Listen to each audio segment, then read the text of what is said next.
आज महाराष्ट्रामध्ये समस्त जिल्हाधिकारी कार्यालयावर कोळी महासंघाचे राष्ट्रीय अध्यक्ष रमेशदादा पाटील यांच्या नेतृत्वामध्ये आम्ही सरकारला स्मृतिपत्र दिलेलं आहे, जे की 20/10/2023 रोजी तत्कालीन मुख्यमंत्री एकनाथ भाऊ शिंदे यांच्या नेतृत्वामध्ये सह्याद्रीला बैठक झाली होती आणि परिपत्रक निघालं होतं। त्या परिपत्रकाची अंमलबजावणी व्हावी यासाठी आम्ही एक स्मरणपत्र मागे देवेंद्र फडणवीस साहेबांना दिलेलं आहे आणि त्याच निमित्त आज तमाम महाराष्ट्रातील कलेक्टर ऑफिसमध्ये आजच्या दिवशी एकत्र आम्ही कलेक्टर साहेबांना निवेदन दिलेले आहेत।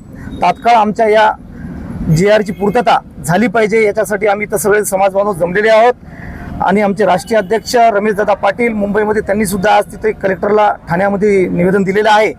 तरी समस्त समाज बांधव आमदार रमेशदादा पाटील यांच्या पाठीशी आहेत आणि आम्ही जर हा तात्काळ GR निघाला नाही तर आम्ही आणखीन ताकदीनिशी धरणे आंदोलन व उपोषणाला बसणार आहोत, या निमित्ताने आपल्याला सांगू इच्छितो।